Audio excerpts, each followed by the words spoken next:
Hey everyone, welcome back. Today is a planner review. It's actually a planner I've never owned or reviewed before, and that is the Appointed Year Task Planner.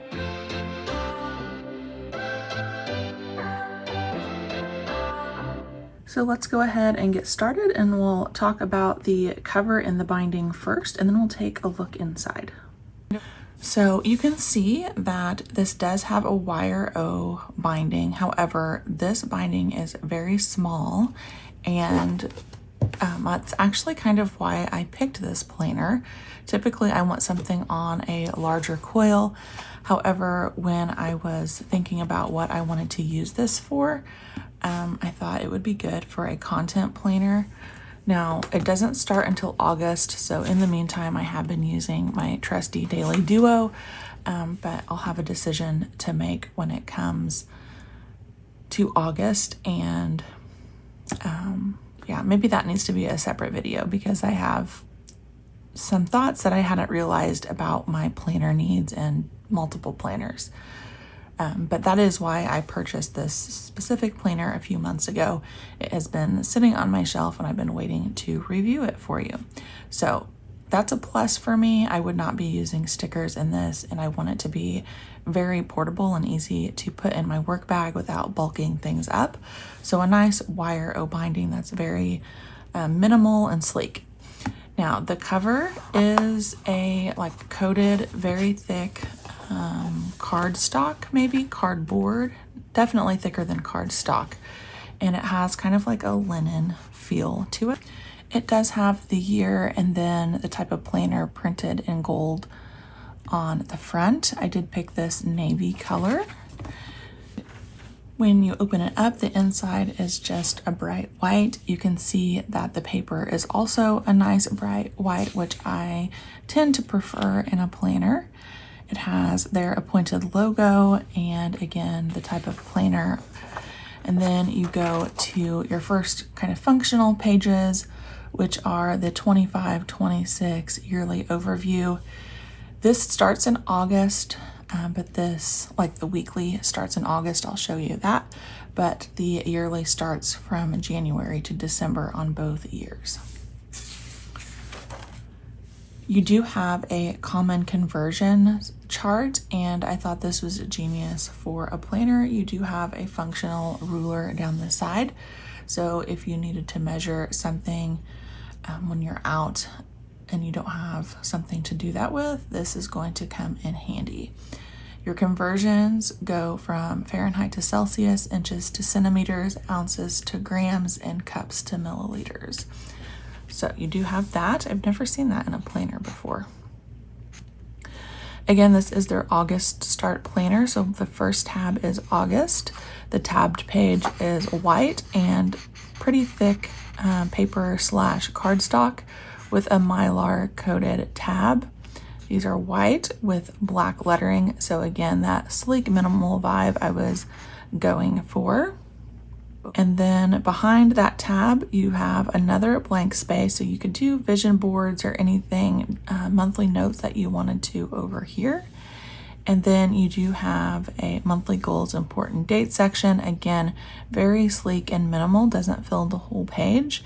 And I kind of like how this is looking. When you turn this goals page, you do open up to your monthly spread. So again, going with that sleek minimal vibe here, you're not going to see much color.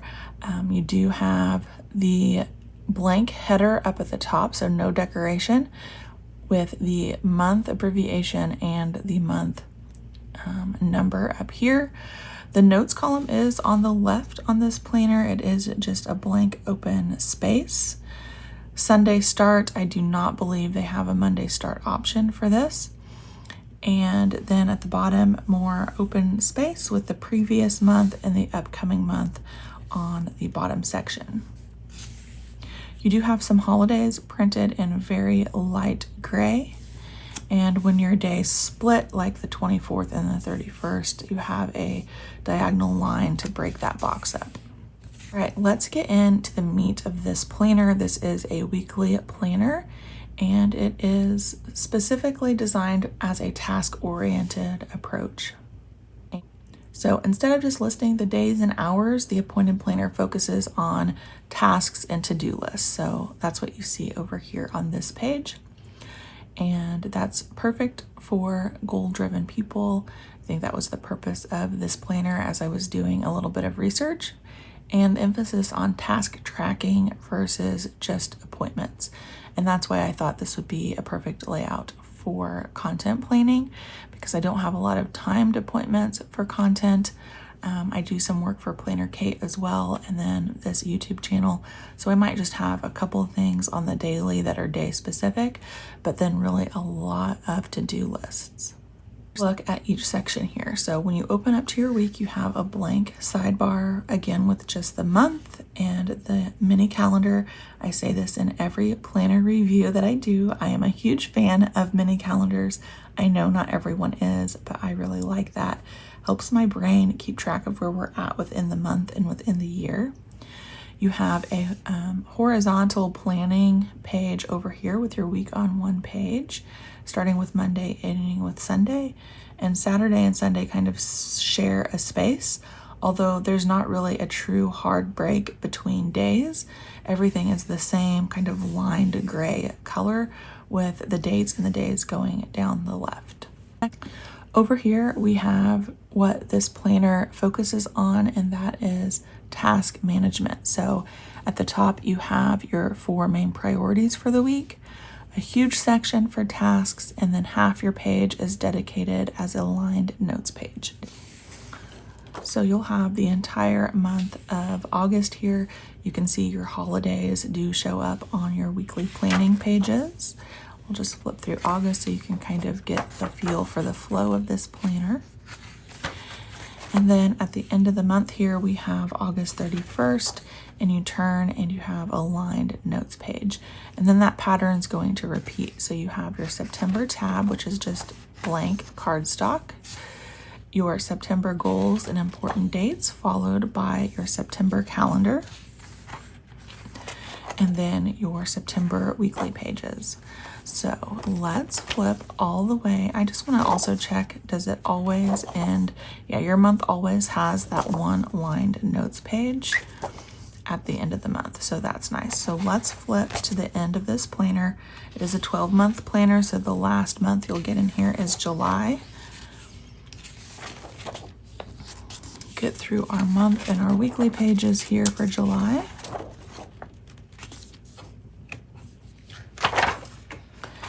And then your last page ends here with a notes page. So nothing extra after those monthly, weekly pages. I guess while we're here and talking about this planner, I do want to just mention, I guess, maybe a little bit of what I was talking about in the beginning of the video with my purpose of purchasing this planner for content planning. I always really thought that I needed everything in one planner, and I sort of resisted as much as I could separating information. Now, I am one that will repeat the same information in different books. And again, some of this is not going to make any sense, and I get that. So it's okay. But I wanted to just share what was going on in my head with you guys. So I might repeat information, but what I have found as I have had my content planning separated and into its own planner, what happens is I have this out on my desk opened up, and you can see right away this is a lot of task-oriented things, which is why I was considering this planner to begin with. I have this out on my desk. This is my everyday carry, my traveler's notebook, and I kind of, here, let me show you what I mean. We'll look at June. I did add June to this planner just because I needed a monthly page. So this was June, and as I had my day open in my everyday carry, I liked having this open and being able to see this and then pull and transfer the information, like funnel it down into a daily or weekly view. And having it in a separate planner allowed me not to have to flip back and forth, because if I was in just this planner, and I was planning out my day, I would maybe be flipping between like the monthly calendar and the daily and writing, and then flipping and then writing. And I think just having the content planning in a separate space has been working really well. I don't know why it took my brain so long to realize that, but everything has just been kind of flowing very nicely for me. I don't mind, I guess, some information being different, and it's kind of funny that I didn't think about this because I've always had a separate work planner. I am using the Laurel Denise for work. I'm a special ed director, so I kind of have already been doing that, but I didn't think about applying it to different areas of my life. Now, what I don't want to happen is I don't need like 6 planners. I don't need one for home, one for content, one for work, one for meal planning, one for sorority. You know, like that's too much. But I think there's a balance. And so when August comes, I might go ahead and give this a try, only because, like I said, this is just so sleek and minimal. And it has exactly what I need, which is a minimal week view and a highly detailed task list, or lots of room for tasks. And this is just so much more portable than like the Daily Duo. I am loving the Daily Duo. There's nothing wrong with that planner at all. That's not what I'm saying. But this would just be a little more portable. So we might be giving this a go in August, so stay tuned. That is going to wrap up my review of this planner. I think it's a great little planner, especially if you're looking for those things that I mentioned, like a task-oriented approach with minimal appointments, very sleek, very portable, and minimal looking.